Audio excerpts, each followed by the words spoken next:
Hey everybody, Laura Trump here. I bet you haven't heard about all the accomplishments the president had this week because there's so much fake news out there. We wanted to give you a glimpse into his week.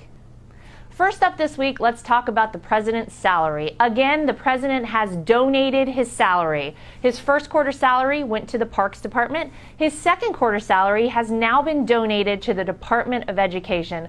Again, this is a president who is putting America before himself. I am so proud of that.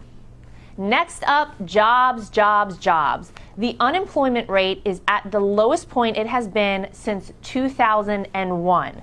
That is quite an incredible fact. That is almost 16 years since the unemployment rate has been this low.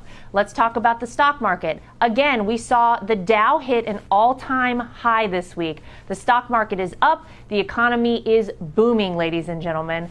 And jobs. There have been almost 800,000 new jobs created in this country since Donald Trump took office in January.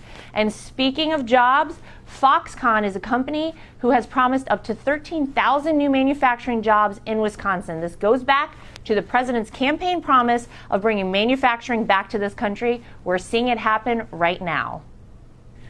Every day in this country, we like to honor our American heroes. These are men and women who put their lives on the line every single day to make sure that we are safe. The president went out of his way this week to give a special honor to some very special people.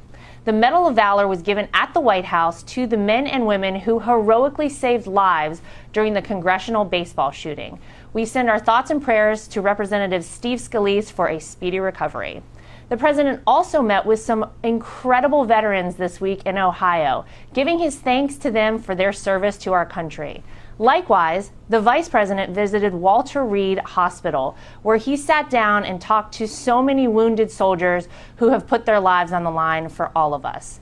Also this week, the president got to meet with ICE and NYPD officers to talk about cracking down on MS-13 gangs.